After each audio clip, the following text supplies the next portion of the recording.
Bem-vindo ao Fórum Sindical. Fiquem aí, porque hoje a gente vai trazer gente muito interessante, fazer um debate que não se faz muito no Brasil, né? Especialmente nesses tempos de destruição da ciência e da educação. Então, para a gente celebrar de modo antecipado o Dia dos Professores, né, das professoras, que sofreram tanto nessa pandemia, né, onde a gente viu a enorme desigualdade de não só de acesso à renda, mas acesso à banda larga, acesso a computadores, enfim. A gente hoje vai discutir a cadeia produtiva do conhecimento e coisas incríveis que podem ser feitas, né, se a gente quer sair de um lugar que foi colocado o Brasil, não que ele está, né, que ele deva estar, porque ele tem tecnologia suficiente para não estar nesse lugar de colônia digital. E para isso, a gente convidou o coordenador geral da CONTE, o professor Gilson Reis. Cadê o professor Gilson Reis? Suba, Guilherme. Oi, Gilson. Boa noite. Boa noite, Maria Flor. É uma grande alegria poder compartilhar com você dessa conversa, desse diálogo. Queria dar um abraço aí a todos da Fórum e também mandar um abraço a todos os professores, professoras e todos os trabalhadores de educação que no dia 15 de outubro comemoram essa data tão importante desses profissionais imprescindíveis para a construção da nossa nação. Então, um abraço a todos e todas e muito obrigado pelo convite. Seja bem-vindo. Gente, façam um favor para nós. Primeiro, continue aí curtindo, assistindo o nosso programa, mas assim, vou confessar uma coisa para vocês, eu estou bloqueada no Twitter, então divulguem, né, o link da nossa live, porque eu não pude fazer grandes divulgações hoje, né? O Twitter resolveu perseguir aí ativistas, blogueiros, enfim, do campo da esquerda. Tá muito complicado, já é o meu segundo bloqueio. Então, eu geralmente consigo fazer uma divulgação boa nas minhas redes. Hoje, não, eu estou de molho durante 7 dias no Twitter. Depois eu conto a história para vocês. E aí, lembrando que a gente precisa fazer com que este canal da Fórum, que vocês viram a potência que ele é, os temas que ele traz, né, a quantidade de jornalistas, de comentaristas bacanas que a gente tem aqui, as pautas de interesse que nós trazemos para cá. Então, assim, aí ao lado do inscreva-se tem tornar-se membro. Custa uma cervejinha por mês, custa R$ 7, tá? Então, tente tornar-se membro, porque isso fortalece. Se você não pode, não tem problema. Divulgar o nosso link, dar like nos nossos programas também ajuda, também dá relevância. A gente vai falar um pouco sobre isso aqui, sobre algoritmo, sobre como funciona a comunicação em rede, por que a gente precisa também fortalecer isso, tá bom? Eu vou chamar o restante dos meus convidados e vai ter uma segunda parte, tá? Na segunda parte, a gente vai receber a professora Rosângela Cioli, que, se o Gilson quiser ficar na segunda parte para conhecer o projeto dela, é bem bacana, Gilson. Ela tem uma proposta de criar um museu pedagógico em 3D sobre a cultura afro-ameríndia. A gente vai ver um pouquinho dessa proposta e é bem em sintonia, né, com o debate que a gente vai fazer agora na primeira parte. Então, quero chamar aqui para já começar o nosso programa a Stephanie Lima. Olá, boa noite, querida. Tudo bem? Tudo bem, é um prazer estar aqui em nome da Educação Vigiada para debater esse tema tão interessante e importante, né, para a nossa educação brasileira hoje. Muito bem. A Stephanie fala lá de São Luís do Maranhão, ela é professora de Direitos, né, sociais em São Luís, né, na Dom Bosco. E ela faz parte de um grupo que fez, durante toda a pandemia, uma pesquisa muito interessante, pessoal. Desses dados todos de uso das plataformas digitais que as escolas tiveram que usar, que praticamente 60% das universidades brasileiras não tem mais servidor próprio, nem servidor de e-mail. E aí, como é que os dados da nossa educação, do começo ao final do ensino superior, sequer fica aqui no Brasil. Então, a gente vai discutir um pouco disso, porque o Gilson também traz essa discussão, né? Que a gente precisa criar data centers nacionais, que a gente precisa, né, se empoderar, porque hoje, gente, é uma coisa muito importante a gente entender isso. O grande produto de hoje, né, da era da informação, o petróleo de hoje, embora a nossa gasolina esteja muito cara, são os dados, né? Os nossos dados. Nossos dados são mercadoria. Então, a gente precisa ter bastante cuidado e a gente vai fazer esse debate aqui. Tadeu Porto e Marcelo Claro, entrem na roda.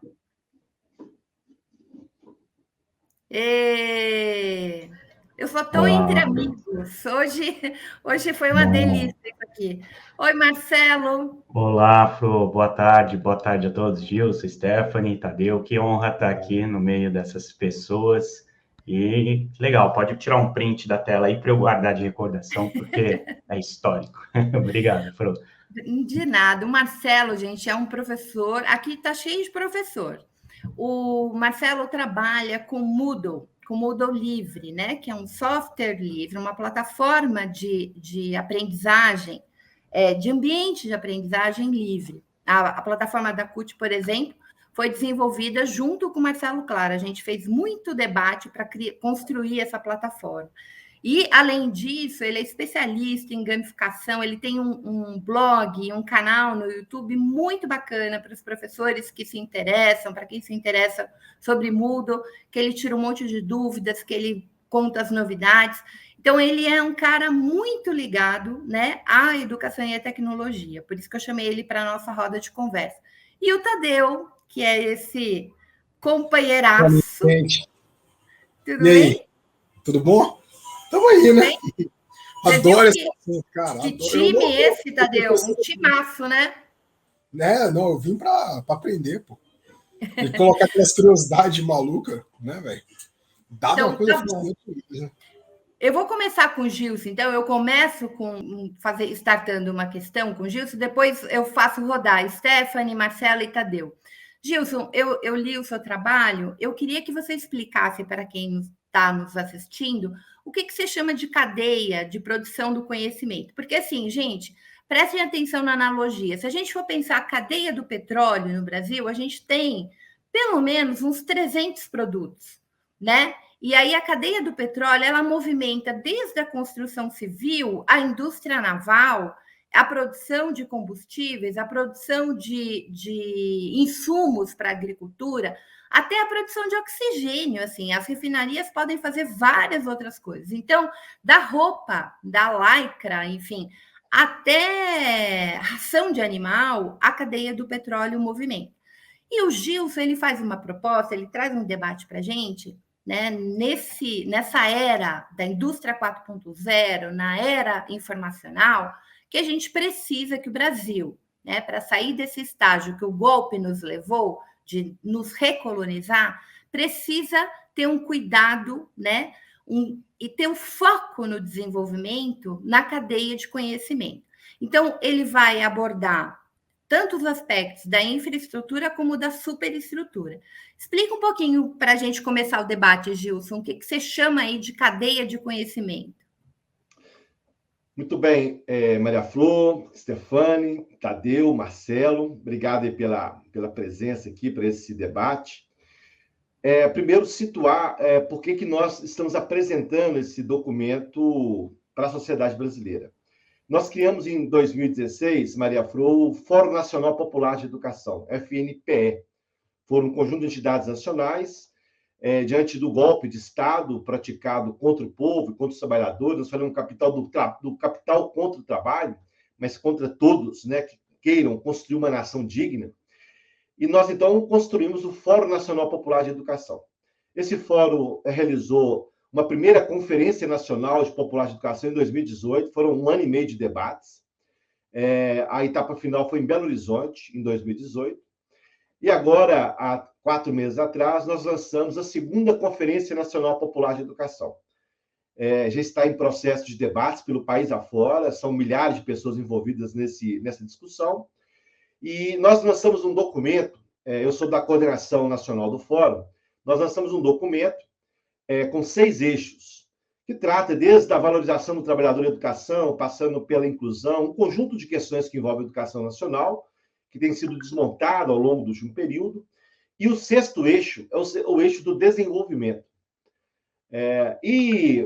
Nós colocamos lá alguns aspectos do desenvolvimento vinculado à educação, mas de lá para cá eu comecei a produzir e a conversar com várias pessoas vinculadas à educação 5.0, que nós chamamos, né? Dessa revolução tecnológica 4.0, vinculada a uma educação, do que a gente poderia produzir no Brasil, de forma a colocar a educação, conforme os neoliberais dizem, ou outros setores da sociedade dizem, que é um problema, mas como uma solução. E essa solução parte de um princípio, primeiro, que nós precisamos destruir o ultraliberalismo, o neoliberalismo em curso no Brasil, o ultraliberalismo em alguns aspectos, né? E produzir um Estado nacional de desenvolvimento, um Estado que possa fomentar, direcionar e conduzir o processo de desenvolvimento nacional para buscar objetivos estratégicos da sociedade brasileira. E a educação brasileira é um setor que reúne em torno de 55 milhões de pessoas, entre estudantes, professores, auxiliares, diretores, enfim, é um universo extraordinário. 1/4 da população brasileira está vinculada à educação. E essa educação que nós vivenciamos, ela tem muitos desafios do passado, que está nesse texto, inclusive, que eu estou aqui dizendo, esses 8 eixos, e precisam assumir desafios do futuro. E quando eu falo do futuro, eu falo do presente, porque nós somos, todos nós, colocados numa condição em que nós tivemos, da noite para o dia, desenvolver uma proposta educacional remota, que foi obrigatória no Brasil em função da pandemia, da Covid-19. Nós tivemos, então, que nos reinventarmos como professores e educadores, da noite para o dia, elaborar aulas durante a madrugada, dar aula à distância, aula remota, as dificuldades que as tecnologias do Brasil impunham.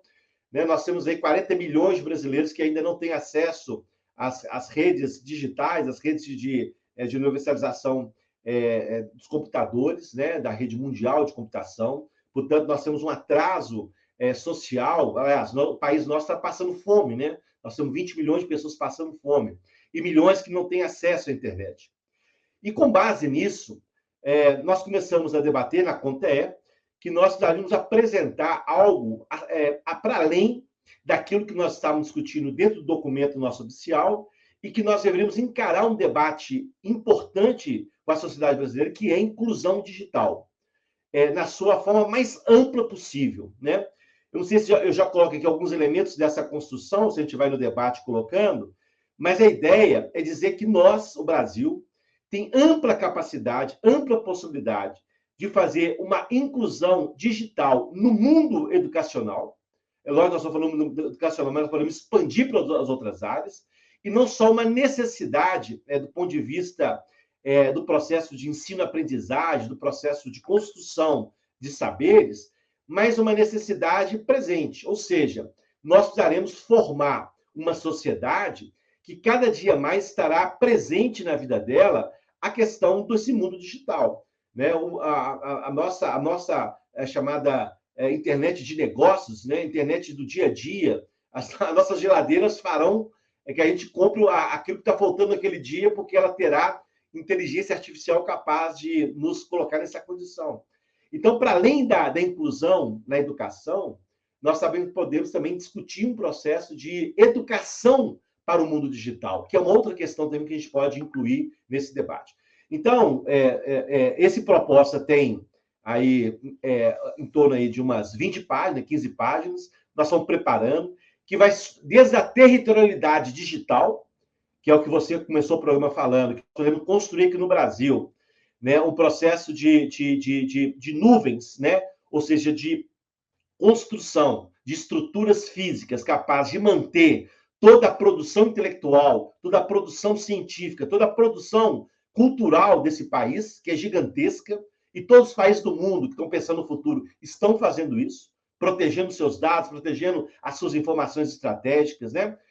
Então, passa desde a territorialidade, que foi, inclusive, denunciada pelo Snowden naquele processo nos Estados Unidos, passando por rede de fibra ótica, acesso à geração 5G, questões que envolvem produtos educativos e educacionais, que podem ser elementos de centenas e milhares, através de inclusões pedagógicas e através de produção de materiais pedagógicos. A indústria de computadores, nós podemos produzir, o Brasil precisa produzir 50 milhões de computadores para entregar para cada estudante e professor desse país. O Lula falava há 10 anos, 15 anos atrás, que um computador no Brasil poderia custar $100. É lógico que não é o dólar do Paulo Guedes, é o dólar do Lula, 2,50, por aí, R$250 um computador, que é um preço de 2, 3 livros. Então, aluno matriculou numa rede pública, primeiro ato dele é receber um computador. E um computador interligado à rede mundial de comunicação, com software livre, outro tema que a gente pode discutir, porque o Brasil tem condições de construir, aliás, já tem, né? O Linux e outras formas de computação é questão. A universalização de uma universidade pública digital. Nós temos a UAB, mas ela é insuficiente, precisamos ampliar essas questões. Proteger a indústria de microcondutores, por exemplo, a Ceitec, que é uma empresa importante no Rio Grande do Sul, está sempre para ser privatizada. É uma experiência brasileira, de produção científica brasileira, que está sendo proposta ser fechada a empresa. O Bolsonaro está fechando a empresa. É um negócio impressionante. Nós estamos num processo de evolução tecnológica ligado a essa área que a gente precisa construir alternativas. Então, é um conjunto de ações, eu estou falando aqui muito rápido, a gente pode conversar cada uma dessas questões de forma particular, mas que daria a nós uma ampla autonomia na área tecnológica, é uma primeira questão, na área da inclusão digital, é a segunda questão, na área de produção de conhecimento, através de vídeos, através de produção nas várias áreas da construção, né? A questão que envolve até a transmissão através de plataformas. Nós precisamos construir plataformas educacionais. Nós não devemos colocar a Microsoft, ou colocar o Zoom, ou colocar qualquer outra, porque atrás dessas plataformas há todo um processo tecnológico e ideológico por trás dela, de controle social. Então, nós temos condições de produzir plataformas ligadas à educação, ser distribuída para toda a educação brasileira, através de uma estruturação. Nós podemos ter uma empresa nacional de telecomunicação para poder integrar a nossa telecomunicação na educação, na saúde, na segurança, com base num programa nacional também de operação de telecomunicação, que o Brasil, no governo Lula, não sei se vocês lembram, a questão da BR-Oi, havia um processo de evolução, depois de desmanchar aquele processo de construção. Então, é um conjunto de questões que envolvem a educação brasileira, que nós poderíamos desenvolver. Muitas delas já foram desenvolvidas. Nós temos, por exemplo, o FUST, né? Fundo de Desenvolvimento da Inclusão Digital, são em torno de 4 bilhões que tem lá, que sequer foi usado para nada nessa pandemia, nem para comprar computador para pessoas que não tiveram acesso, né? E vinculado a isso, nós temos discutido também a questão pedagógica, de como nós vamos incluir essas tecnologias, mas também desenvolver projetos políticos pedagógicos para que a gente não somente importe as tecnologias do ponto de vista do capital, da experiência do capital, mas que essas plataformas estejam profundamente vinculadas a um outro modo de ver o mundo, a outro modo de ver a sociedade e de ver a educação. Então, essa é um pouco, rapidamente aqui, da formulação que nós estamos apresentando e achamos que isso poderá, além de melhorar e ampliar a educação de forma bastante importante, nós podemos ter desdobramentos econômicos e desenvolvimento de criação de milhares e milhares de empregos, né? E só para concluir, Maria Flor, eu queria deixar registrado também aqui, nós não somos favoráveis à educação à distância e nem à educação remota. Nós consideramos que a educação é presencial, porque a experiência educacional é uma experiência humana, de relações, de trocas, né? Nós estamos comemorando o centenário de Paulo Freire, você aprende permanentemente com o seu aluno, com o seu colega professor, com o servente da escola. É um processo de construção mútua, coletiva. De socialização, né? Cognitivos, etc. Então, nós achamos que é possível, sim, nós termos uma educação presencial e ela possa ser também remota, na medida que o aluno possa, no período não no seu horário fixo, ter acesso à rede, através de e-books, por exemplo, de livros, através de um conjunto de processos que poderão melhorar, não só a sua inclusão, mas melhorar o seu conhecimento, a sua vida. Então, é um programa amplo que nós queremos apresentar ao Brasil, e nós vamos realizar agora uma conferência nacional com vários setores da sociedade, onde nós queremos debater o assunto do ponto 6 do programa e a gente discutir esse tema e colocá-lo à disposição da educação brasileira, mas fundamentalmente da sociedade brasileira. Então, rapidamente, esse aqui é os tópicos que a gente apresenta, e é um programa aberto. Nós queremos aí que todos possam contribuir, dar a sua opinião, tem muitas experiências pelo país afora, que a gente possa envolver esse programa de forma bastante robusta e entregar aí à sociedade e ao futuro candidato à presidência da República que possa se interessar por esse programa, interessar pela reconstrução da educação nacional. Então, um pouco disso que eu queria formular a princípio. Já deu para a gente ter um cenário aqui para o debate. Stephanie, entra na roda. A Maria da Graça de Souza diz o seguinte: vamos apoiar a Fórum. Gente, vamos apoiar a Fórum. É assim mesmo, Maria. Continua aí estimulando a galera. Entre, Stephanie. Boa noite, foi muito bom te ouvir falar, Gilson. De fato, o problema ele tem várias vertentes diferentes. E aí, falando mais do meu ponto de vista, né, jurídico, e apresentando um pouco a pesquisa que a gente realizou através da educação vigiada, eu queria complementar em um determinado sentido, né? Eu sou professora de direitos fundamentais, portanto, direito constitucional, e a gente tem na nossa Constituição, né, o direito à educação enquanto um direito social, né, direito subjetivo de todo cidadão brasileiro.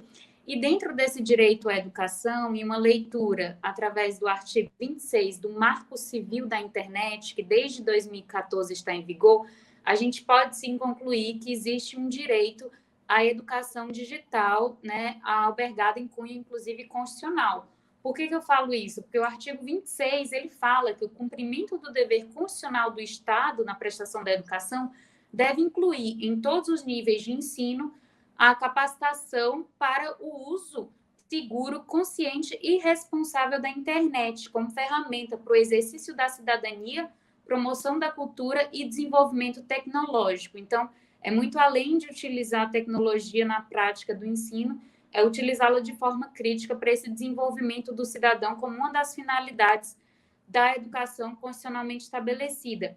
Então, com isso em mente, né, a gente pensa, tá, e como que a gente consegue incluir essa educação desse nível nas escolas, já que não se trata apenas de algo optativo, mas de um direito próprio dos cidadãos e algo que deve ser prestado pelo Estado enquanto direito fundamental, que é esse direito à educação digital. E aí a gente começa a ter algumas dificuldades e alguns empecilhos práticos para essa conduta, e eu vou mostrar como que o Estado tem resolvido através da pesquisa que a gente implementou. Essa iniciativa de adoção de plataformas privadas na educação, ela não é da época da pandemia.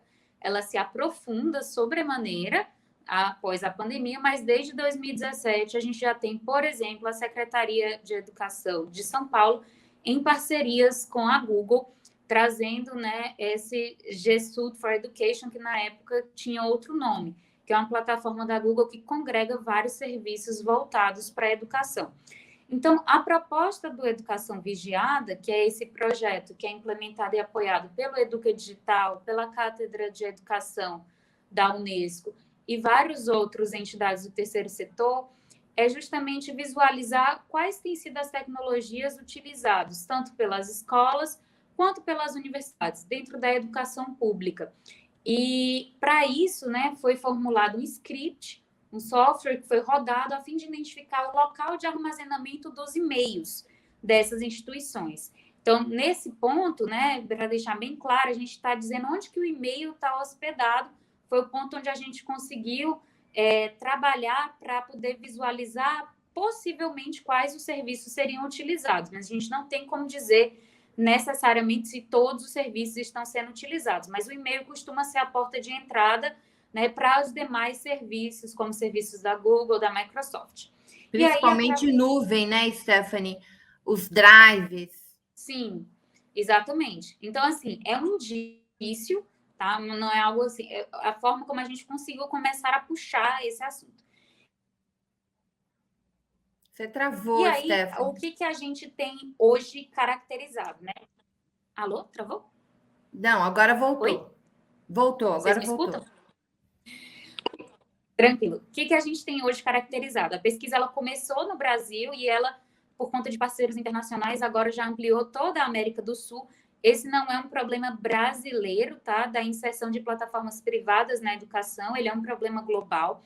E hoje, dos 448 institutos pesquisados, 79% em toda a América Latina utilizam serviços dessas empresas, sendo majoritariamente a Google, 63% usam a Google e 16% a Microsoft. Isso é espelhado também no Brasil, onde 72% das instituições brasileiras pesquisadas usam a Google dentro do seu serviço de e-mail, de acordo com a pesquisa feita através desse software, né? Então, para complementar a pesquisa, recentemente, no ano passado, a gente pediu, via Lei de Acesso à Informação, todos os contratos das secretarias municipais e estaduais de educação e também de institutos federais para que eles apresentassem quais eram as contratações que eles faziam com essas empresas, especialmente do GAFAM, né? Google, Apple, Facebook, Amazon, Microsoft. E a gente teve alguma dificuldade de obter esses documentos, a gente ainda vai fazer uma análise jurídica deles especificamente, mas às vezes eles não eram apresentados, eram simplesmente assinados os termos de uso da própria plataforma, não era feito um processo licitatório, a gente não sabe ainda bem as causas da dispensa, então a gente precisa se ater para investigar mais como que o direito está sendo protegido, se está sendo protegido, e principalmente agora que está em vigor a Lei Geral de Proteção de Dados, desde agosto do ano passado, que impõe muito mais restrições para esses usos dos dados da forma livre, como tinha sido feita anteriormente à entrada em vigor da lei. Então, são assuntos diversos que vêm a cooperar com o que o Gilson falou, da necessidade de um olhar transdisciplinar para que a gente possa apresentar soluções viáveis para permitir uma liberdade da educação, de modo que ela venha a atender aquilo que o Constituinte imaginou que seja, né? O fortalecimento do cidadão,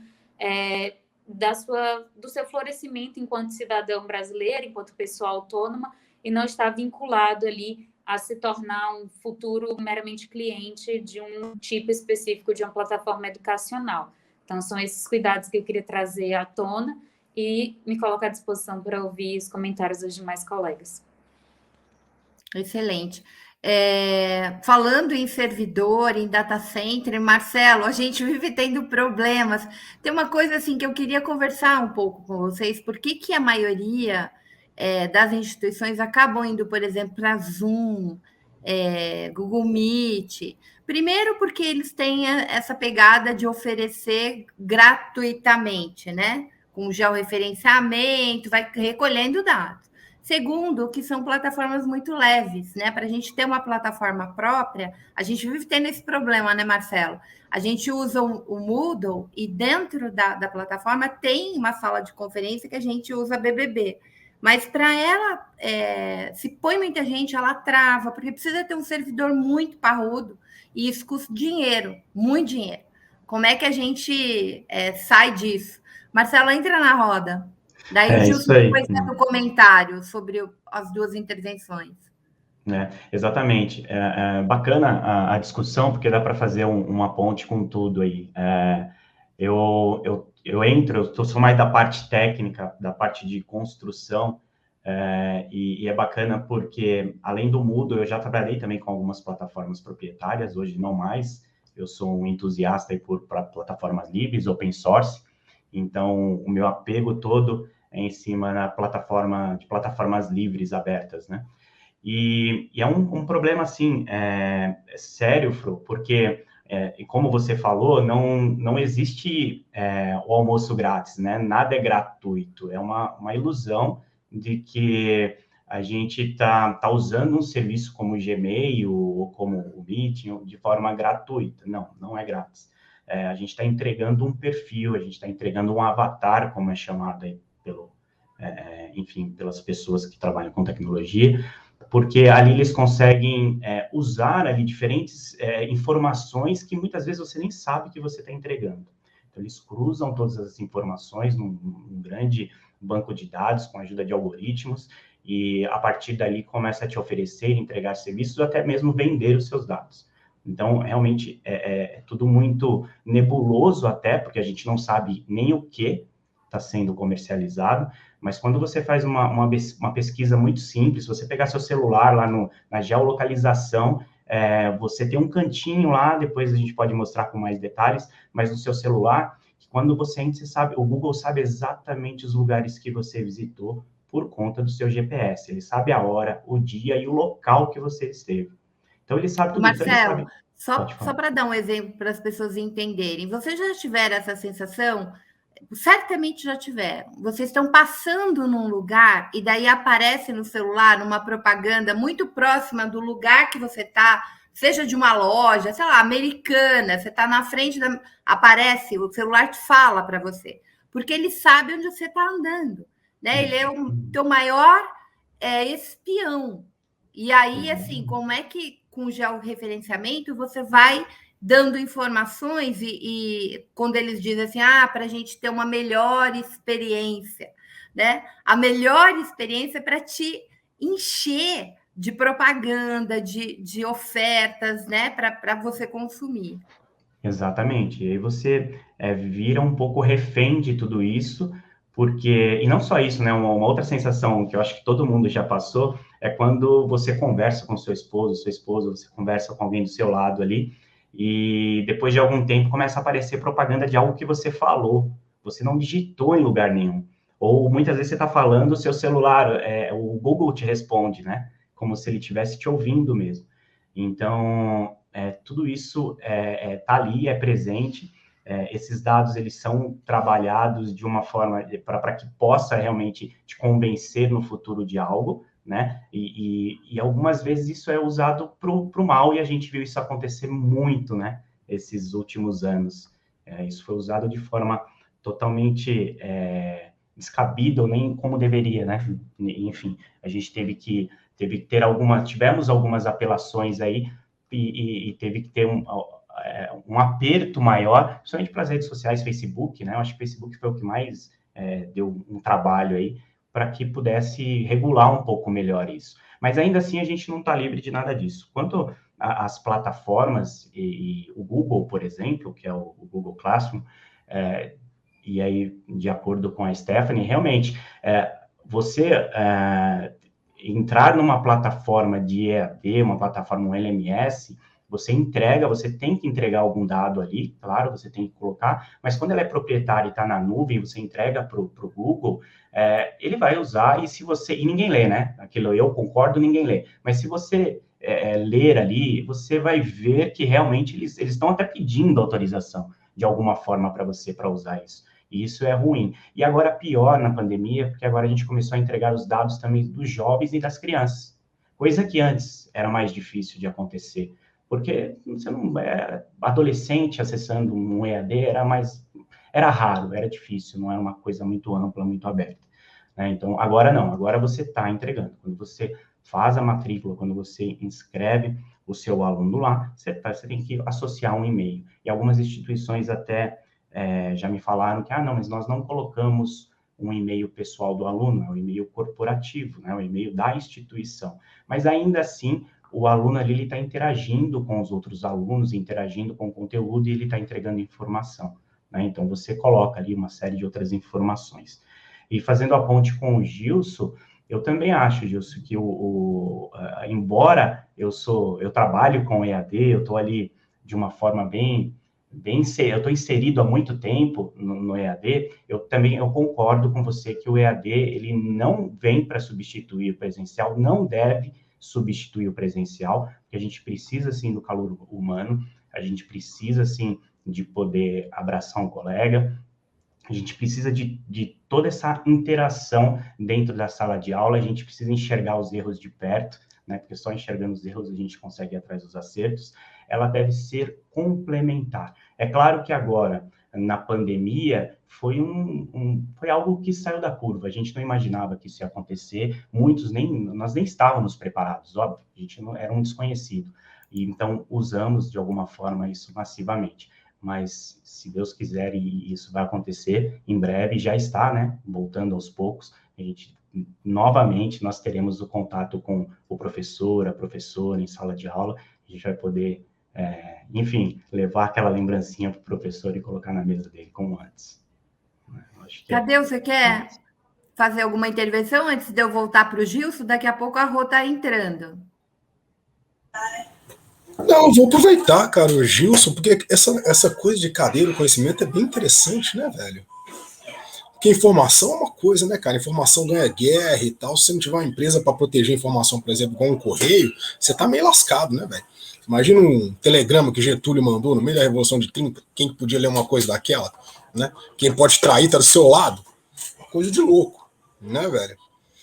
E eu fico sempre tentando pensar que existe de fato um fluxo físico, né? Eletromagnético da informação mesmo. Pra gente tentar calcular. Igual nuvem não é nuvem de verdade, velho. É um pedaço de silício em algum supercomputador, né, velho? Se você não tiver uma superpotência, você não consegue. E o mundo vive uma crise de semicondutores que é muito interessante. Quando o Gilson falou da CEITEC, eu tenho acompanhado muito de perto, porque pô, eu também vim da engenharia elétrica, de certa forma, tenho carinho pela área e tal, sabe? Mas eu acho que é muito uma área do futuro, não é verdade? Porque a América Latina é cheia de mineral. A gente sabe que a engenharia de materiais, de alguma forma, vai ter que ganhar força, porque a gente vai ter que manipular, sabe, para ter cada vez mais eficiência. Teoricamente, cada vez mais espaço físico para armazenar o tanto de dados que a gente está gerando, porque nós somos tarados por dado mesmo. Nossas mentes estão tudo setada no acúmulo, né, velho? Por causa do capitalismo. Se a gente não derrubar o capitalismo, nós estamos lascados, sabe? E eu queria saber mais, velho. Né? Eu consegui entender, vamos dizer assim, a proposta, mas não a aplicação mesmo. Eu quero ajudar, eu quero ver como que a gente pode fazer nisso aí, sabe? E, poxa, e aí a Stephanie também, sabe, traz uma reflexão que é muito interessante, né, cara? Eu já tô quase jogando pro alto, falar, cara, toma meus dados tudo aí, entendeu? Não me analisa, daqui a pouco o seu psicanalista, você não vai mais falar com ele, vai me dar seus dados aí, o seu padrão é esse aqui, tá bom? Toma, tá ligado? Então, porque, tipo assim, vai fazer o quê? Nós vamos fazer, nós estamos totalmente cercados, cara, sabe? Pra falar aqui, a Valentina tá no YouTube, velho, entendeu? Parentar nesse tempo tá difícil demais, né? Porque como que você barra o celular? Se ele trabalha num vício, de fato. Se ele... Quando você vê o filho quer de todo jeito, vai falar não o tempo todo, nós não falamos não, né, velho? Nós estamos aí para ceder, né, cara? E, poxa, velho, a gente precisa muito de uma pesquisa dessa, cara. Que pesquisa bacana. Pô, o Maranhão traz muita coisa boa pro Brasil mesmo, né, velho? Não é só o Flávio Dino, não. Porque eu fico muito preocupado, cara, não só da escola, da empresa, né, velho? Quando a Petrobras começou a usar o Workplace no Facebook, fiquei só pensando, pô, esses caras vão pegar mesmo o dado dos nossos trabalhadores, velho, nosso capital humano, sabe? O melhor que nós temos na Petrobras. O melhor da Petrobras não é o petróleo, velho, são os cérebros criativos do Brasil que ali estão performando. Que se der espaço na CEITEC, se der espaço, nós vamos mandar ver demais, sabe? E... Bom, eu meio que entendi mais ou menos assim a questão da Stephanie. Eu não tenho dúvida que deve ter sido bem mais complexo, de fato. E eu queria saber, pô, porque, tipo assim, nós temos nossa própria plataforma, tá complicado mesmo, né? A Fro colocou. É um levantamento diagnóstico para fazer tipo um estudo de caso, um estado da arte, pá. Eu já tenho uma coisa pensada para como que nós vamos quebrar, sair da mão dessa galera. É mais ou menos isso. Tá fechado, Fro. Já passo para a Stephanie e para o Gilson responder. Só vou introduzir a Rosângela. Pedir para a Rosângela chegar um pouquinho depois, porque tinha tanta gente, para ela não ficar muito tempo quietinha ali. A Rosângela, pessoal, ela é autora de uma elaboração muito bacana de um museu virtual, né? De um material dentro do que o Gilson estava falando na primeira parte do programa, essa indústria dentro da cadeia do conhecimento, né? Essa indústria voltada para materiais pedagógicos.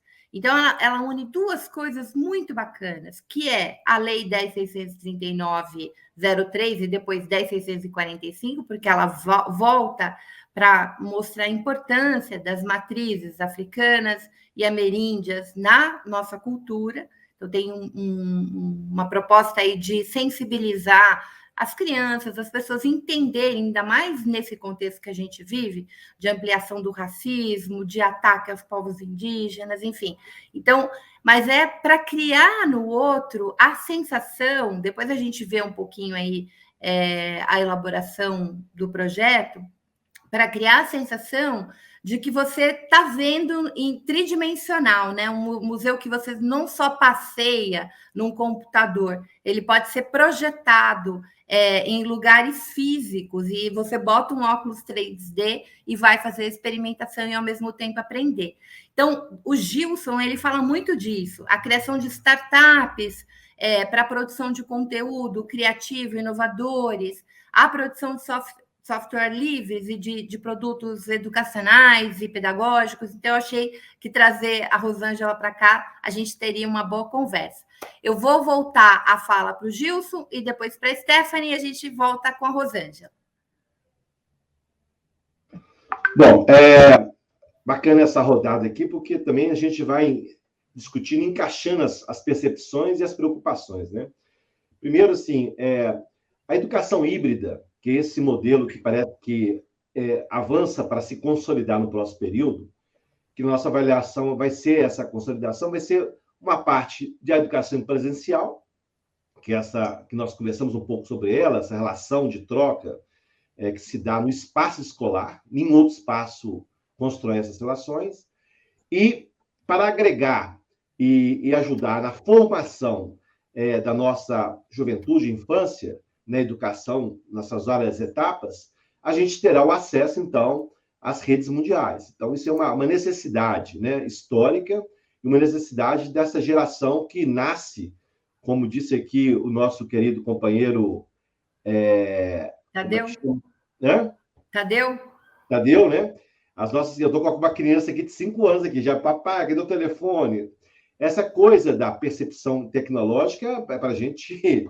não tem como negar, né? Então, ela é parte da vida das pessoas, é parte do processo de formação delas. Então, a educação híbrida, a EAD, educação à distância, é um modelo pedagógico de educação, que ela veio também, ficou, hoje, nós temos aí 40%, próximo de 40% dos alunos que escrevem, que matriculam nas universidades e faculdades privadas do Brasil, são de EAD, são 100% de educação à distância. Um dado importante sobre isso, que é uma questão que não tem que fazer, que é de cada 10 alunos que entram na EAD, apenas 3 formam. Então, você tem um alto nível de exclusão de pessoas que vão saindo ao longo do tempo. Os motivos são variados, mas isso é uma realidade. Então, ela não forma dessa potencialidade. Nós temos debatido nesse programa nosso, nessa proposta, a Universidade Digital Brasileira, Universidade Federal Digital Brasileira. O Estado brasileiro tem a UAB, foi uma universidade aberta do Brasil, criada para a formação principalmente de professores, pedagogos, porque nós tínhamos a formação na educação média, né? Naqueles cursos técnicos de pedagogia realizados nos anos 80, anos 90. Então, houve uma necessidade de fazer um curso superior, inclusive a exigência do movimento sindical, da luta política nossa. Então, houve a formação por parte da UAB, Universidade Aberta do Brasil. Mas nós achamos que é possível ampliar para as outras áreas de conhecimento, inclusive na educação média brasileira, na formação profissional de muitos jovens que querem migrar para o mercado de trabalho, e pode ser também utilizado uma parte dessa universidade ou dessa escola digital brasileira. Então, isso é possível. Nós temos aí um debate sobre a questão das plataformas, está também no projeto.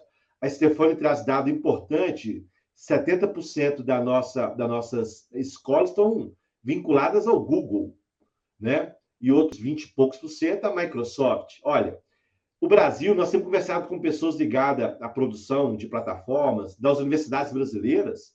O Brasil tem condições plenas de construir plataformas de ampla qualidade, melhores do que essas, inclusive.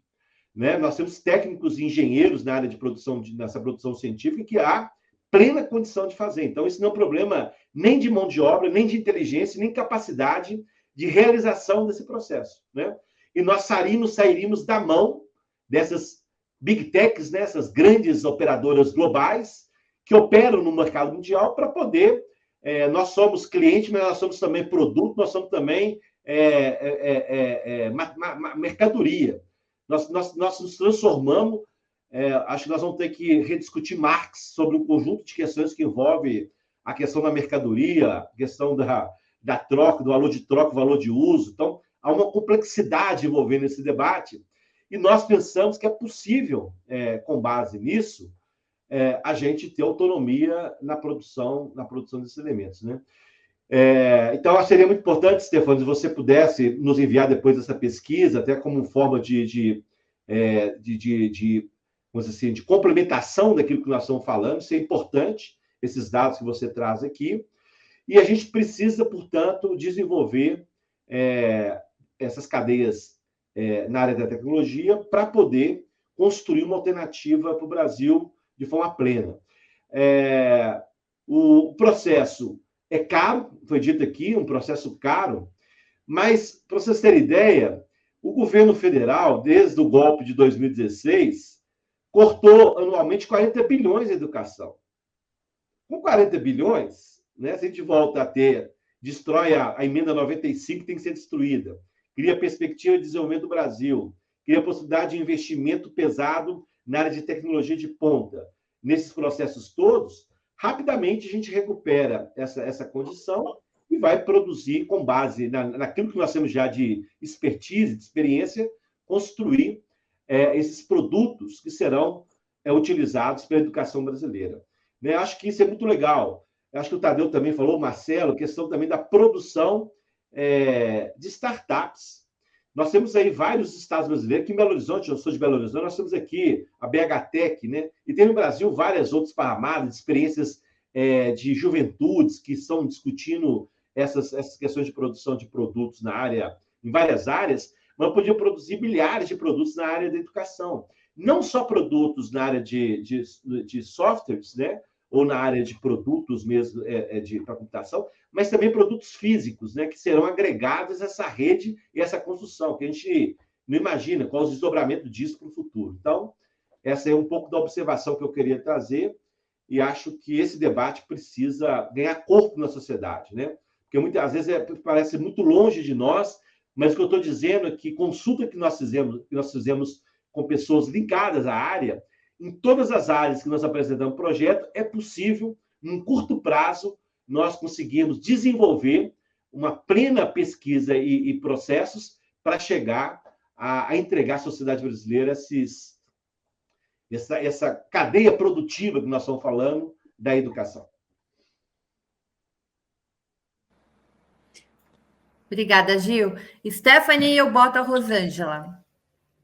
Muito obrigada, Gil. Muito pertinente tudo que você trouxe. E apenas para fomentar o debate, eu apresento que essa questão, né, do uso de plataformas privadas na educação, como eu falei, ela é uma questão global e já tem sido analisado por outros países. Tem um artigo recente da Van Dijk que fala sobre a plataformização da educação primária nos Países Baixos, e lá ela apresenta algumas alternativas, né, para essa questão da plataformização, trazendo que não é só uma questão sobre os dados em si, porque isso a gente tem aqui no Brasil a Lei Geral de Proteção de Dados e lá o GDPR, mas é uma questão realmente de soberania tecnológica, né, de evitar o monopólio dessas empresas. Então, é muito além dos dados. E aí, lá, uma das soluções, né, que eles apresentam, além da diversificação de plataformas dentro das escolas, é principalmente a construção de uma nuvem pública, né, servidores públicos. Por quê? Porque muitas vezes essas startups, essas outras tecnologias vão utilizar nuvens, vão utilizar servidores dessas grandes empresas. Então, acaba sendo apenas uma fachada e os dados acabam ficando nas mãos dessas grandes plataformas. Então, lá eles desenvolveram um projeto chamado Gaia X, lançado em junho de 2020 na Europa, que visava ser essa nuvem pública, né? A França e a Alemanha estão à frente disso e eles pretendem que se tornasse operacional ao longo desse ano para justamente dar o layout no qual se basearia essa plataforma, essa educação digital. E aí, com isso, né, quais são as diretrizes que eles passam, então, para as plataformas que venham a se valer, que venham a ingressar, né? A educação como bem público, em primeira instância, a necessidade de abertura e transparência, a soberania digital e a autodeterminação ser mantida, né?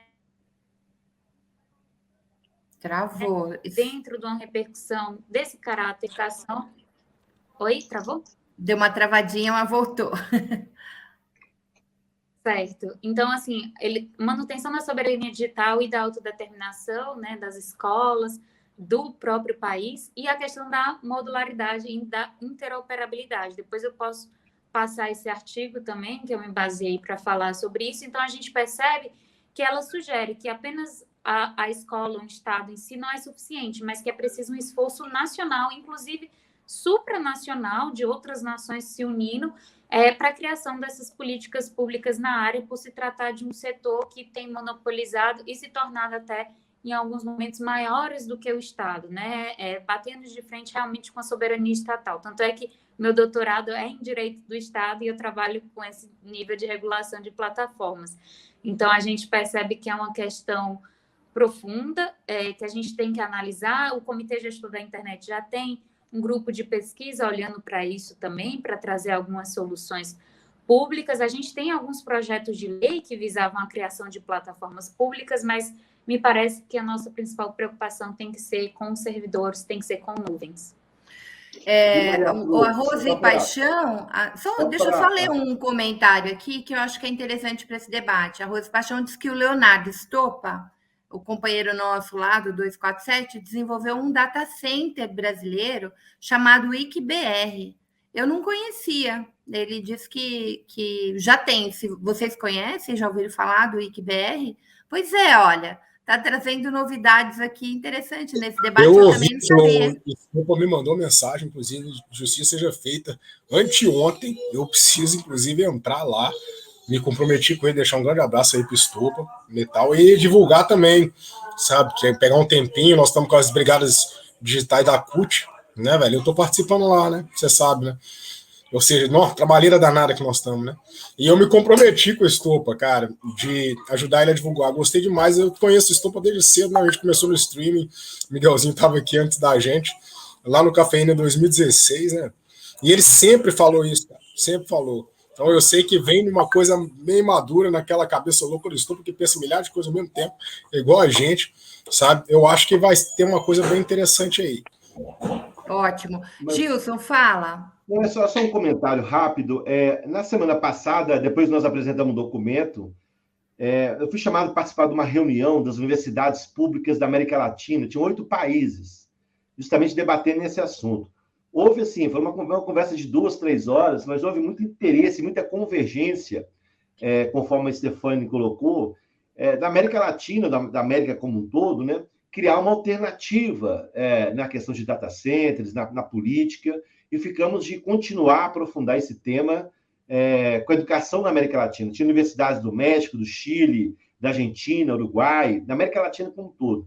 E acho que há um interesse também em debate sobre isso. Então, a gente, o Brasil como um país, né, de dimensão continental e uma importância estratégica que tem a América Latina, poderá, a partir também de um governo comprometido com essa nova fase, envolver esses outros países e construir uma alternativa que não seja vinculada aos interesses das big techs e das grandes operadoras globais, fundamentalmente as americanas. E a gente construir aqui uma alternativa de melhor qualidade, menos ideológica, vamos dizer assim, do ponto de vista da formação, e mais comprometida com a história dos nossos povos. Então, acho que isso é uma outra coisa bacana que a Europa já está fazendo e que a América Latina poderá fazer também no futuro próximo.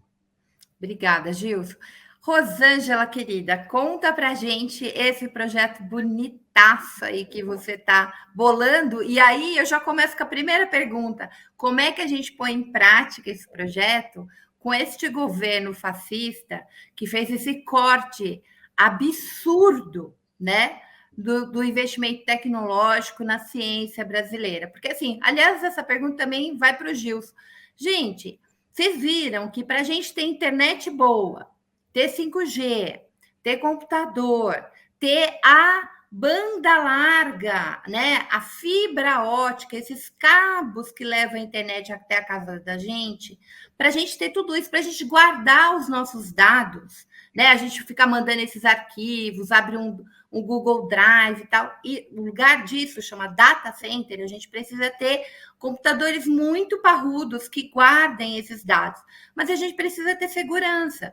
Agora, num governo como esse, que quer privatizar correio, Dataprev, entrega tudo, né? A gente é a grande colônia digital.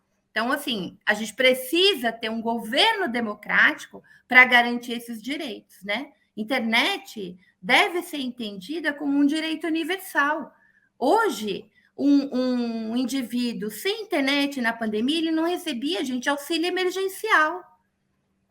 As pessoas têm acesso, ter acesso à internet não é luxo, serve para trabalho, serve para informação, serve para ter acesso ao comprovante de vacina, né? A gente, sem internet, a gente fica excluído do mundo.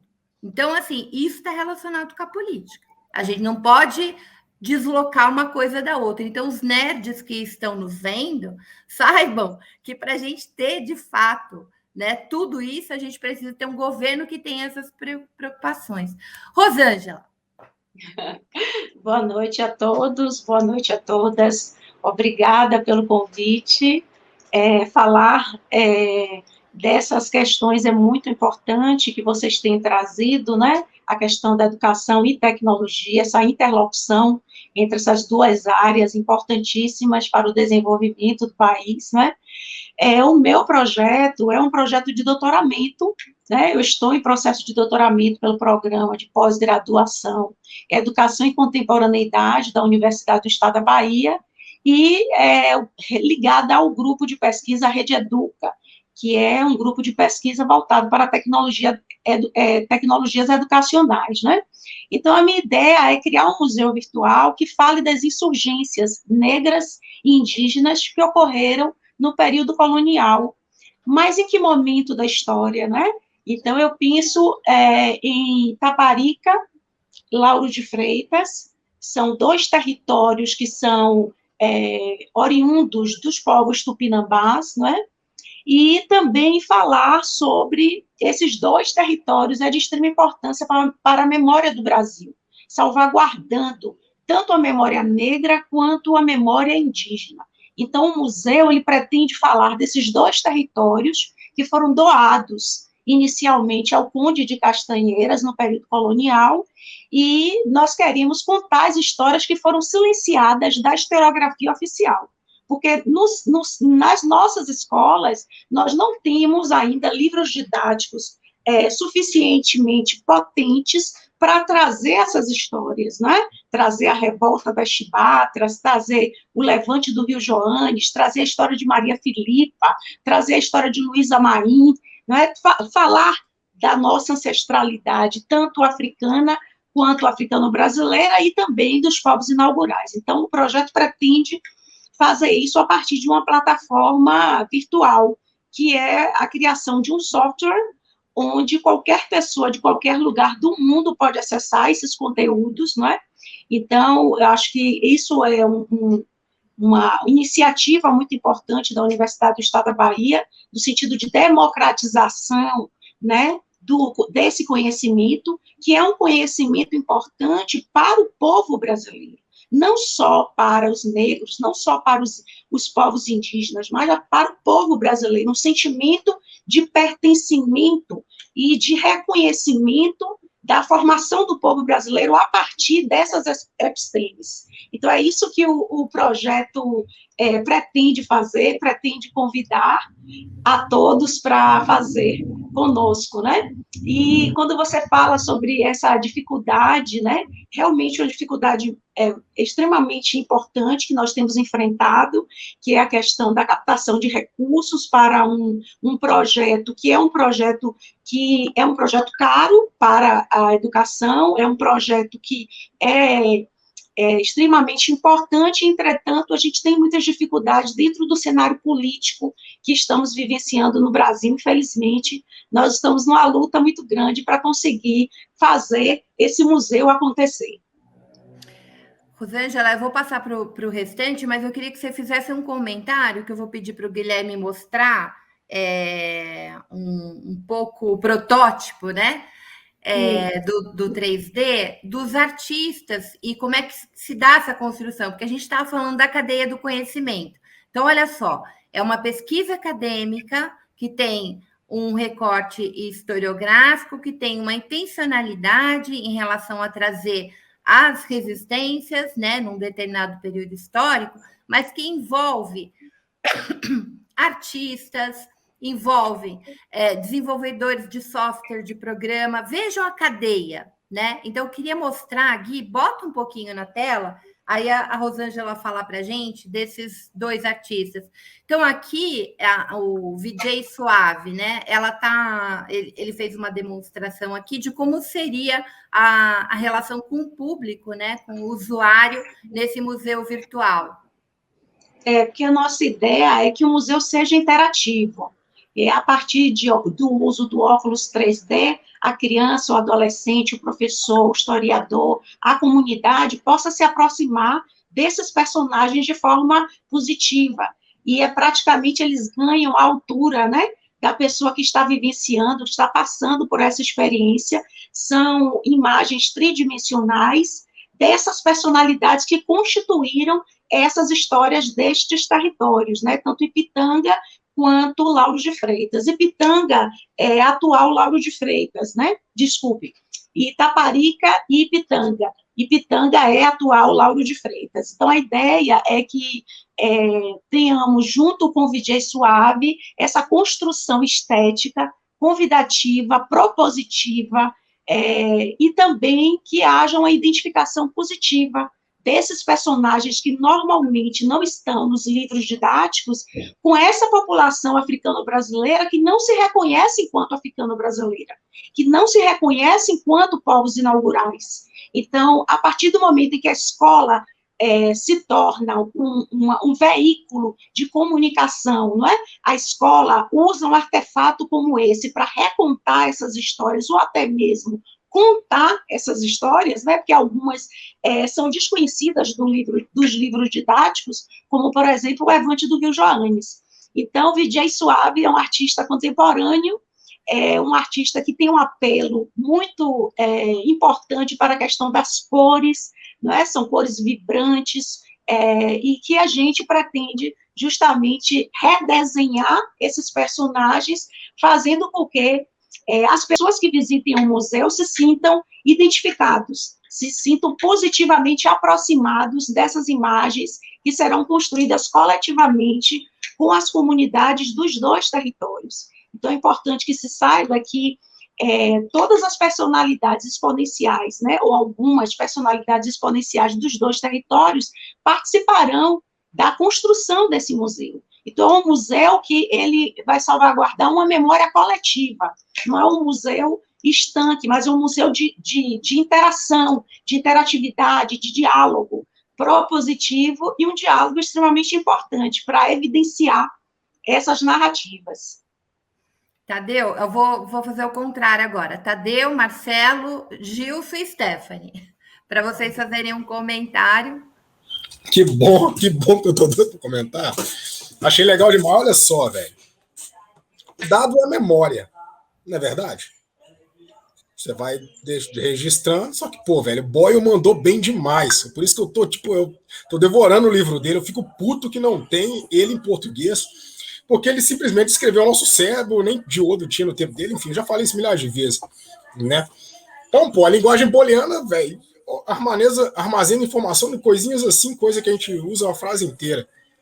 Agora, você vê, velho, como que memória é importante, porque os algoritmos estão usando para manipular nós mesmos. Não é à toa que nós estamos nessa pegada de ancestralidade, todo mundo perdido nesse mundo de Covid agora.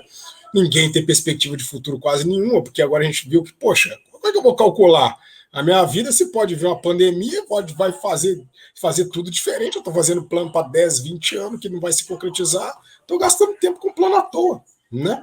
A gente começa a pensar, pô, velho, eu quero entender o que aconteceu lá atrás, para entender, velho, ter tipo uma base de dados de nós mesmos para tentar entender por que nós estamos aqui, né?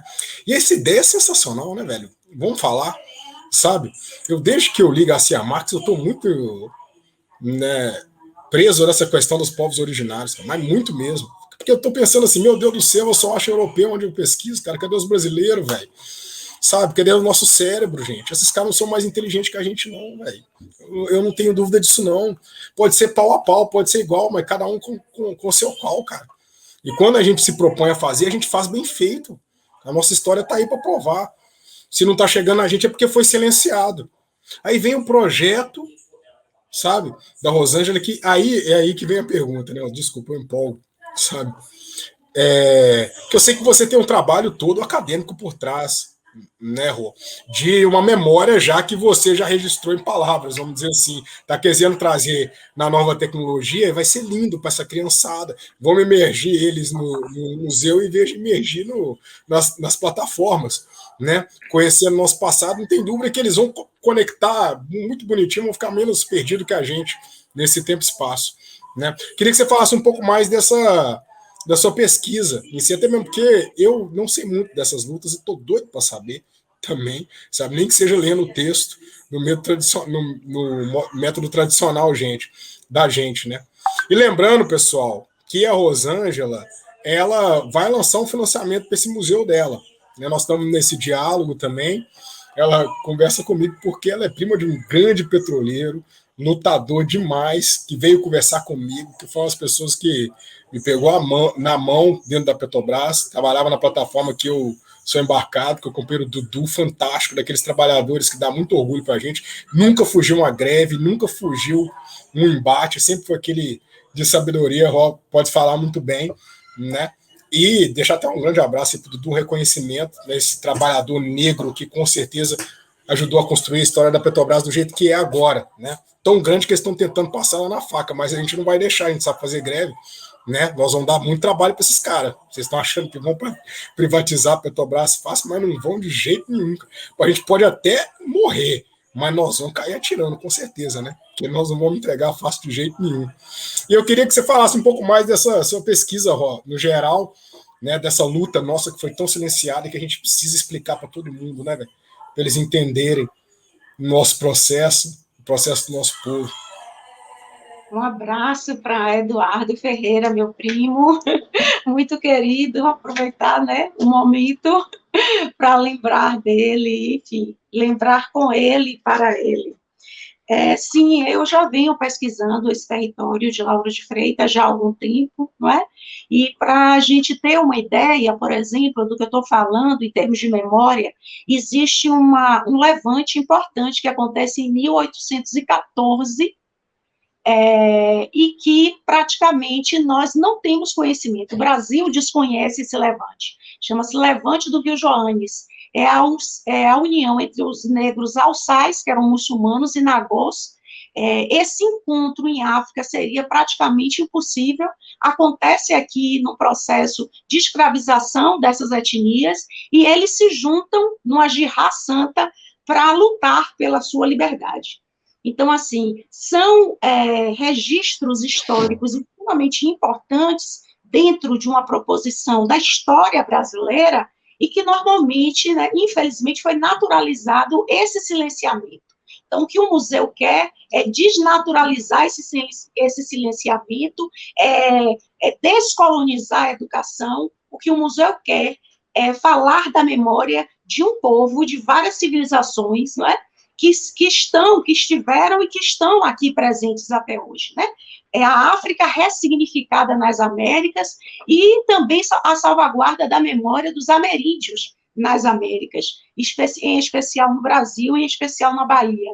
Então, é mais ou menos esse é o caminho histórico que nós vamos percorrer dentro do Museu Virtual. Bom, eu estou aqui lembrando, Rosângela, que você está falando dos nagôs, a gente entrevistou há pouco tempo o Gerson D., que fez o Dr. Gama, né? E aí foi falar da Luísa Marie, né? A mãe.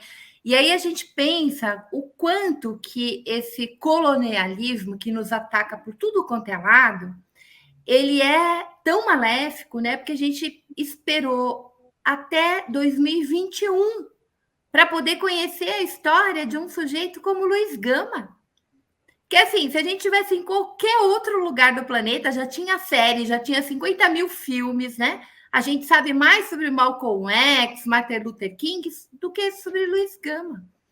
Então, assim, é muito bacana que a gente tenha ainda essa coragem, essa teimosia, né? Para trazer essa história para as crianças e dessa maneira muito interessante. Porque se fosse num livro, né, nesse mundo de criança 5.0, muito possivelmente não tinha essa experimentação. Então, muito interessante que, para além disso, você transforma um estudo de doutorado, né, num museu. Marcelo, Gilson e Stephanie. Bom, o Tadeu, ele já faz uma cobertura completa, as palavras dele são sempre muito sábias aí. E, Rosângela, parabéns, é realmente incrível, muito bacana. Eu fico imaginando você se contendo ali no mundo de ideias, de possibilidades que deve aparecer para você. E, é claro, tem que ter um foco, né? Tem que ter, eu acho que, um posicionamento ali por onde ir, mas deve ser assim, não deve faltar criatividade, então eu acho que você deve chegar em algum momento e falar, peraí, deixa eu sentar um pouquinho aqui, deixa eu refrescar a cabeça, porque senão eu vou abrir demais, mas é incrível, é o óculos 3D, né, enfim, a pessoa coloca um óculos ali e navega, e faz a imersão, e é legal porque isso tem, embora não uma textura de você dar o tato ali, mas perceptível, né? Então, você acho que vê som, textura, deve ter uma trilha, deve ter uma narrativa, e tudo isso, assim, imagina você dentro daquele óculos, e eu acho que você esquece do mundo, né? Claro, você está dentro daquele óculos ali, e a imersão é tão profunda que eu acho que tem que ter alguém ali do lado para falar, acabou, peraí, volta, e deve ser incrível. Eu não tenho muito para falar, porque, como eu falei, o Tadeu falou demais. Eu acho que só uma pergunta, talvez eu vou ter querendo avançar demais, mas eu acho que além de dentro de um ambiente fechado, talvez você ter isso, eu imagino também que tem essa construção também de locais e até de ampliação, né? Embora eu acho que o óculos, em algum momento, ele é um pouco limitador, mas como a nossa tecnologia ela avança muito rápido, talvez até com alguma aplicação para celular, enfim, não sei, você consegue passar pelos centros, pela cidade, e contar a história, você passar o celular ali e você ver toda a história. Eu estou viajando aqui, mas deve ser, enfim, eu adoraria estar na sua pele e, ao mesmo tempo, acho que seria muito terrível. Você quer que eu responda agora, Maria Flor? Pode. Sim. A ideia, primeiro, é construir um software livre. A segunda ideia nossa é criar um núcleo museológico de visitação e que as crianças e os visitantes, com óculos 3D, vão fazer essa vivência. Né? E nós temos também uma ideia de construirmos totens pelas 2 cidades, porque como nós estamos falando também de uma população que está em vulnerabilidade, em situação de vulnerabilidade, muitas dessas comunidades que serão registradas no museu, exemplo dos quilombos do Quingoma e do Tereré e Maragujipinho, algumas pessoas não têm acesso, não têm computador, não têm internet. Então, a ideia é nós espalharmos totens pelas cidades, pelas 2 cidades, onde essas comunidades podem acessar esses conhecimentos, se ver, não é? Dentro do que a gente vai construir. E uma das outras proposições, eu acho que é uma das que eu estou assim, mais encantada, é a possibilidade do museu ser um museu itinerante. A possibilidade de nós sairmos e apresentarmos, né, fazermos projeções em várias cidades do Brasil e do mundo. Eu acho que essa é uma forma de reverência à memória ancestral dessas pessoas que morreram pela nossa liberdade, né, que tombaram para que hoje eu, mulher negra, estivesse fazendo um doutorado e falando desse patrimônio civilizatório. Eu acho que isso é muito importante e muito bacana, e acredito muito nessa junção com o VJ Suave, que é esse duo, né, que é Igor e Ceci, que trabalham juntos e que, enfim, vão dar a cara estética do projeto, essa beleza que a gente pretende fazer para o aluno realmente se aproximar e, enfim, ter a sua autoestima preservada e melhorada, enfim, aumentada, vamos dizer assim. Muito bonito. Gilson, querida. Não, é muito legal o que a gente escuta da Rosângela, porque, na verdade, ele ilustra o que nós estamos conversando aqui. O que nós estamos conversando? Nós temos produção científica, nós temos milhares de produções científicas em várias áreas do conhecimento do Brasil, nas universidades públicas, né? Várias pesquisas relacionadas à ancestralidade, à nossa cultura, à nossa história, né? E que, na grande parte delas, ficam restrita à biblioteca da universidade, ou o apresentador do doutorado, ou doutorando, que às vezes parla pelos núcleos mais próximos, que a sociedade não tem acesso. O que nós estamos falando? Nós podemos fazer um índex de todas as teses de doutorados e mestrados desse país, onde os alunos da rede pública, todos terão acesso a esta biblioteca virtual, né? Então, seria um passo gigantesco na propagação da informação, porque a universidade precisa produzir para a sociedade também, não pode ser para produzir para consumo interno, ou para poder dizer que está produzindo para poder melhorar sua carreira, etc., que também é importante, mas é preciso produzir para a sociedade. Isso poderá ser desdobrado, por exemplo, conforme a Rosângela falou, em audiovisuais, por exemplo. Você pode criar milhares de audiovisuais numa biblioteca audiovisual nacional construída e vinculada às escolas de todo o país e produção acadêmica, pedagógica. Então, veja só o que nós estamos falando aqui. Esse mundo digital, né, esse mundo tecnológico, descortina uma intensidade de possibilidades que um país do tamanho do Brasil não pode, em hipótese alguma, abdicar dessa construção. Nós temos condições científicas, tecnológicas e humanas para poder desenvolver. Tem muitas coisas desenvolvidas no Brasil, nós precisamos potencializar. Você quer um exemplo, Maria Flor? O Brasil deve passar, no ano de 2021 ou 2022, ainda está em discussão, o processo de leilão da banda 5G, dessa 5G que tem para ser discutida. Essa 5G vai ampliar a nossa capacidade de comunicação em 40 vezes. Né? Esses vídeos que às vezes fica agarrado, que a gente não consegue ver, é um toquinho vai passar o vídeo. Então, nós vamos dar um salto de qualidade, e já está na China, por exemplo, a geração 6G, que é muito mais avançada ainda. Então, quando for fazer o leilão no Brasil, espero que não seja nesse governo, que não tem capacidade de nada, infelizmente, mas, por exemplo, que a empresa que ganhar a exploração desse 5G no Brasil terá obrigatoriamente de colocar em todo o Brasil cabeamento de fibra ótica em todas as escolas, em todas as universidades, em todas as áreas públicas desse país, para que esses lugares possam acessar essa rede 5G. Então, isso é uma questão de um contrato que vai ser feito pelo Brasil de bilhões, de trilhões, né, ao longo do tempo, e que o Estado brasileiro precisa exigir. Olha só, nós já criaríamos uma situação de inclusão de um potencial extraordinário. Então, esses temas que nós estamos conversando aqui, esse que a Rosângela apresenta, a experiência da Rosângela deve ser como ela diz, não tem nem recurso direito para poder financiar. O governo acabou de cortar agora 600 milhões da pesquisa aqui no Brasil, da ciência e tecnologia, 600 milhões, não vai ter dinheiro. Até o nosso ministro, o ministro aí, o astronauta, berrou porque acabou de arrebentar com ele, já tinha cortado muito, acabou de arrebentar com o resto, né?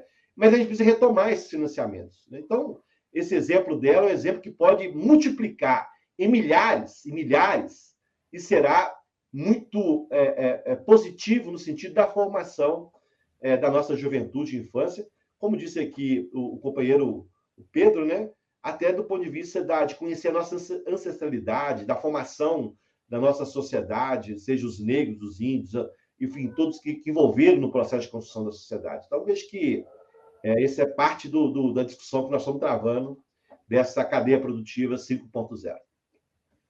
Muito bem. A gente já tem uma plataforma, né, de educação e tecnologia para dialogar com o próximo governo e que seja democrático. Stephanie? Queria apenas cumprimentar a Rosângela pelo trabalho feito em sede de doutorado, muitíssimo interessante, e complementar, né, com a minha análise do ponto de vista jurídico, falar, né, dentro do que o Gilson trouxe, que atualmente a gente tem, né, em voga a política da inovação da educação conectada desde julho de 2021, que prevê a necessidade de fornecer também esse acesso à internet em alta velocidade e fomentar esse uso pedagógico de tecnologias digitais para a educação básica, como o que a Rosângela está trazendo. Então, a gente vê com bons olhos essa política que foi implementada agora em julho, mas para que ela possa ser concretizada, né, são necessárias ações, dentre as quais, né, inclusas a possibilidade de custeio das iniciativas dessa política, que na própria lei traz no artigo 12, dentre outros, o recurso do Fundo de Universalização de Serviços de Telecomunicação, FUSH, também incluído como uma das iniciativas de custeio dessa política, além daquilo que o Gilson falou acerca do 5G, que de fato, né, deve haver o financiamento para a conectividade da empresa que lograr êxito no leilão posterior. Então, por mais que o Brasil tenha diversas falhas, a gente está vendo uma movimentação, pelo menos num primeiro momento, legislativa nesse sentido, que se mostra positiva, por mais que ainda seja necessário muito para concretizar e que saia realmente do papel. Mas é um cenário que pode melhorar, claro, futuramente, mas a gente já vê algumas coisas sendo feitas a partir de agora. E debates como esse, né? Aqui tem muito trabalhador, tem muito sindicalista nos assistindo. Ele é um programa voltado para esse público. Faz com que as pessoas comecem a pensar um pouquinho, porque é tão distante, né, gente? Assim como o acesso à tecnologia não chega àquele trabalhador, o debate sobre esse direito também não chega. Então, é muito legal a gente juntar essa galera que está aqui hoje. Eu fiquei muito feliz com o que eu ouvi aqui, né? E porque a gente lança uma sementinha para as pessoas começarem a pensar: eu tenho direito à banda larga, né? Eu tenho direito à educação tecnológica, eu tenho direito a ter computador barato, né? Não precisar pagar uma fortuna, eu tenho direito ao conhecimento, eu tenho direito à minha história. Então, eu tenho muito a agradecer a todos vocês. Stephanie, eu coloquei a educação vigiada aí no chat, né? Para quem quiser conhecer. Gilson, como é que a galera tem acesso a essa plataforma, além da gente mandar a plataforma política que você está fazendo da cadeia do conhecimento? Está publicado em algum lugar, Gilson? Não, nós temos um documento, eu vou enviar para você pode enviar para as pessoas, é um documento simples ainda, que ele tem Constituição. Nós vamos fazer uma primeira conferência extraordinária da CONAP agora, no final do mês de outubro, para o país todo. Já convido as pessoas que queiram participar. E esse debate é um debate aberto. Nós queremos construir uma proposta que tem lá já alguns elementos e a gente consolidar até a conferência final, que será em julho do ano que vem, em Natal, que é a fase final da Conferência Nacional Popular de Educação. E é isso, incluir as pessoas, dizer que a inclusão digital é um direito humano, é um direito à educação, um direito universal. Então, o que nós temos que exigir dos governos é que nós não tenhamos uma única pessoa nesse país que não tenha direito a acessar as redes mundiais. E que a gente possa ter um projeto nacional de inclusão digital, mas também de tecnologia e de instrumentos capazes de preservar a nossa soberania. O companheiro Tadeu, que é do setor petroleiro, sabe perfeitamente quando o Brasil descobriu o pré-sal. O Obama, esse democrata que se diz democrata, uma das primeiras questões que fizeram foi fiscalizar o computador da presidente Dilma, fiscalizar os computadores da Petrobras, e ali começa a nossa tragédia. O golpe de Estado começa a partir do processo de descobrimento da autonomia brasileira na produção de energia. E os caras vieram aqui no Brasil, pegaram todos os dados, roubaram computadores, fizeram um cão chupando manga, como diz aqui em Minas Gerais, e estão agora tentando apoderar-se de uma empresa estratégica como essa. Tudo isso com comunicação. E só lembrando, a Stefania falou que nós temos leis que garantem a nossa preservação de dados, mas nós sabemos que existem tecnologias já desenvolvidas pela CIA, pela estrutura de Estado americano, que isso tem estruturas paralelas, que eles não precisam sequer de possibilidade de acessar as redes oficiais. Eles têm outros espelhamentos que são capazes de fazer o que eles querem. Então, por isso, novamente, é importante a gente ter a nossa tecnologia e nossas nuvens, vamos dizer assim, nosso processo de condensação das informações, e também isso não é garantido, porque tem o cyberespaço, né? É uma luta, é uma guerra diária, permanente, e que nós vamos preservar minimamente os nossos interesses, de interesse de Estado, né? Interesse também da sociedade como um todo. Então, acho que é muito legal, porque nós estamos aí no caminho. E passo para você, Maria Flor, o documento, e depois queria também o retorno da Stefania sobre esses dados, esses artigos que vão juntando. Eu passo contato de um para outro e vocês trocam bastante informação, porque eu acho que vai acrescentar. Acumulando informações. A ideia é acumular informações para a gente chegar ao final desse processo com um documento denso, capaz de mostrar o Brasil dessa importante iniciativa, e nós vamos fazer, porque o Brasil tem condições de fazer. Vamos ver, inclusive, agora com a Andifes, que é a Associação Nacional de Reitores das Universidades Federais, nós estamos articulando uma conversa nacional com os reitores das universidades para discutir esse tema também, numa perspectiva de afunilando também a inteligência brasileira em torno de um projeto nacional. Maravilha. Marcelo, se despede da galera e fala do seu blog, e do seu canal do YouTube, para as pessoas conhecerem. Agradecer a todo mundo que esteve aqui, que ficou até agora, hoje são 8 horas da noite, o pessoal aqui assistindo firme ali. Muito obrigado a todos. Amanhã, Dia dos Professores, né? Também meu abraço aos professores, às professoras, com muito carinho, em especial para os professores da PUC, da onde eu saí ali, tenho muito carinho por eles. E, bom, eu caí nessa bagunça aí, Fro, do Google. Se digitar Marcelo Claro no Google lá, EAD, vão me achar. Só colocar o EAD junto. Mas eu tenho o canal no YouTube, que ali eu ensino tudo ali sobre educação à distância, da parte ali mais técnica de construir a sua plataforma com open source, enfim, de como você fazer a gestão de tudo isso. Tem meu apoio, me ajuda. Então, se você estiver interessado, quer ver algo sobre plataformas de EAD, é só me procurar ali no canal do YouTube, como Marcelo Claro EAD, você vai encontrar ali, tá bom? Ou pela Flo, hein? A Flo manda para lá, né? E o Marcelo, gente, é um professor incrível. A história dele é maravilhosa. O Marcelo era um ex-metalúrgico que chegou, como a gente vive hoje, né? Fechamento de fábrica, desindustrialização do país, etc. E ele fez o primeiro curso dele por correspondência. E, a partir daí, ele foi num processo autodidata, entrando para o que a gente chamava antigamente de informática, né? E aí foi se especializando. Hoje ele é um educador, né? Que reflete sobre ambientes virtuais de aprendizagem, e muito generoso, porque ele ensina, é um professor querido. A gente gosta muito de trabalhar com o Marcelo. Obrigada por estar aqui, Marcelo. Eu vou encerrar com a Rosângela, viu, Tadeu? Então, eu vou deixar você se despedir, a Rosângela encerra o programa para nós. Vamos liberar para ela, né? Boa noite aí, Fro, Gilson, que é mineiro, esqueci de destacar, né, velho? Eu sou muito barrista, viu, Gilson? Sou de Contagem, sabe? Acho o Brasil um país maravilhoso, e Minas é um estado maravilhoso. Dentro do Brasil, imagina como maravilhoso que a gente é, né, velho? E, poxa, a Stephanie, o Marcelo, deixar um grande abraço para eles, a Ró, e essa oportunidade. Espero que a gente consiga muito espaço, sabe? Para todos os projetos, né? Que todos conheçam, todos e todas conheçam. No mais, pedir para a galera dar aquela moral para a gente, puder compartilhar, se puder ajudar aí.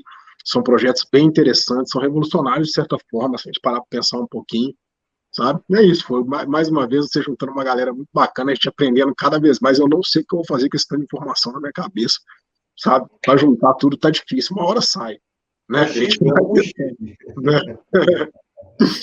Vai para a luta, como você sempre faz. Rosângela, querida, e conta também, se despede, mas diz como você vai fazer um catarse, como é que você vai começar, né? Que a gente quer ajudar a divulgar também esse projeto, que a gente quer ver isso acontecendo. Maria Flor, eu estava pensando aqui, viu, Stefano? Desculpa. O Casulo falaram como é que chama? Um museu de grandes novidades, né? O que a Stephanie propõe é um museu de grandes novidades. É muito legal isso. Lindo, é verdade. Nós pretendemos fazer no início de novembro, que é o mês da consciência negra, vários debates com várias personalidades que são referências, né, do movimento negro no Brasil, na Bahia e no Brasil, e também referências do movimento indígena. E depois nós vamos lançar nossa vaquinha virtual. Então, é uma vaquinha virtual que a gente vai lançar para que as pessoas possam fazer suas doações e ajudar a construir o Museu Origens.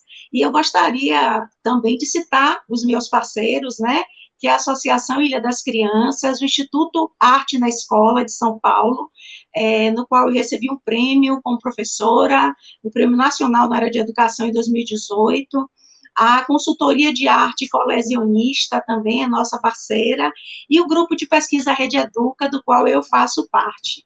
Para finalizar, eu gostaria de falar uma frase de Audre Lorde, que é uma filósofa negra, que ela diz que o peso do silêncio vai acabar nos engasgando. Então, a ideia é que o projeto do Museu Virtual desvele esse silenciamento no que tange a história e a memória africano-brasileira nas Américas, com esse recorte de Taparica e Pitanga. Lindo, gente. Então, com essa frase e esse sentido incrível, né? Vamos gritar, né? Vamos falar muito alto sobre nossas origens, sobre o nosso saber, sobre a nossa potência no desenvolvimento tecnológico, na pesquisa, na história, na educação. Eu queria desejar aos professores e professoras nesse centenário do Paulo Freire, né, um dia de tranquilidade, né? Vocês tiveram tanto perrengue na pandemia e que a gente possa estar lutando para recuperar a nossa educação pública, a educação como um direito público, seja no campo privado, seja no campo público. E avisá-los que semana que vem a gente tem Marcos Coimbra, a gente vai criar aqui mensalmente um dia, talvez o último dia de cada mês, um encontro com o Marcos Coimbra para a gente falar das pesquisas eleitorais, tá? A gente vai fazer um samba bom aí com o Marcos Coimbra, diretor da Vox Populis, para a gente ir acompanhando uma vez por mês como é que está se movimentando as pesquisas. E na última quinta-feira do mês, a gente tem o Zé de Abreu, a gente vai falar da Abreografia. O Zé de Abreu está lançando a sua biografia em 2 volumes. Então, vocês voltem aqui toda quinta-feira, às 18h30, no Fórum Sindical. Boa noite. Muito obrigada por todos. Obrigada, queridos. Tchau, tchau.